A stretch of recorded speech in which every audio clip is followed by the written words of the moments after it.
It's a Commodore unlike any you've seen before. Not only is it imported from Europe, it's also a hatchback. From early next year, Holden's long-serving Commodore nameplate will be applied to this German-designed and built Opel Insignia.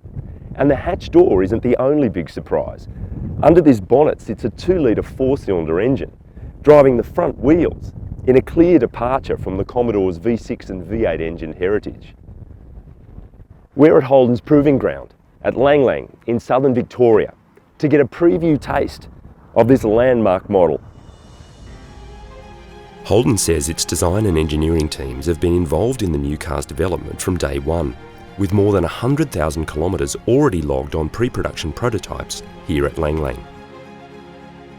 The main aim is to fine-tune the new car's steering and suspension for local conditions, to make it ride and handle in a way Holden drivers will be familiar with, and ensure it's ready to cope with our less than perfect roads. As well as the hatch, there'll be a wagon, including a high-riding off-road flavoured touring version to challenge the likes of Subaru's Outback.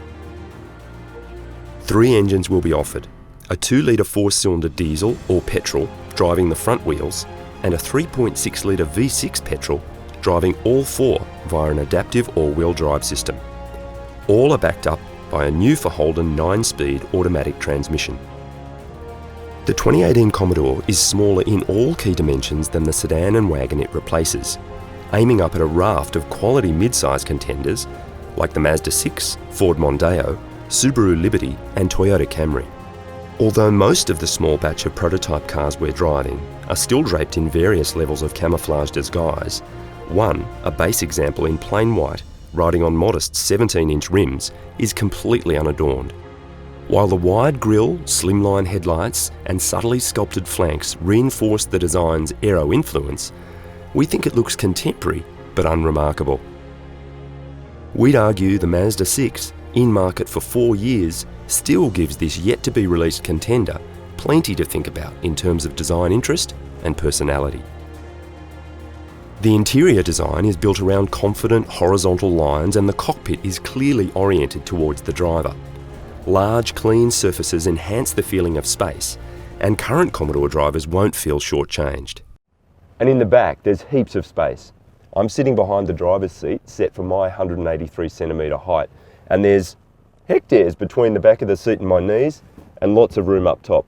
There are also passenger-friendly must-haves like adjustable air vents, a couple of USB ports, and a pair of cup holders in the fold-down armrest. We'll have to wait for the finished items' arrival early next year to make a call on things like materials and build quality. But there's no doubt the 2018 Commodore feels full size on the inside. In the hatch, cargo space is generous, and even more so in the wagon. The new Commodore also brings Holden to the front of the pack in terms of safety and multimedia tech. Underpinned by GM's new E2 global platform, Holden claims the 2018 Commodore is on average 200 kilograms lighter than the outgoing model. We've also had the opportunity to drive these cars outside of the proving ground, which is quite a rare treat. And we've found so far that the 2-litre 4-cylinder front-wheel drive is very quiet and refined with plenty of performance. This V6 that we're in now, and this is the full-blown prototype, is plenty powerful. The engine is actually a close relative of the V6 in the current VF2 Commodore, and the gearbox, the 9-speed transmission, is silky smooth and you always find you're in the right ratio. It's, so far, very impressive. The local work that's gone into tuning the steering and suspension has absolutely paid off.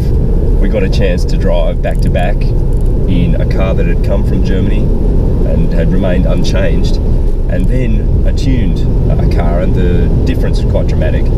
The ride comfort is excellent, the car feels planted, the body control is really good. It feels like a car that's built for local conditions. Prices and final specification are yet to be confirmed, and it will be interesting to see where the mainstream Commodore models land relative to their new competitors. The 2018 Holden Commodore is a markedly different beast to the locally produced model it replaces. It's more compact, bang up to date in terms of safety and multimedia tech, and yet it still feels like a Holden. We're looking forward to driving the final production version. See ya!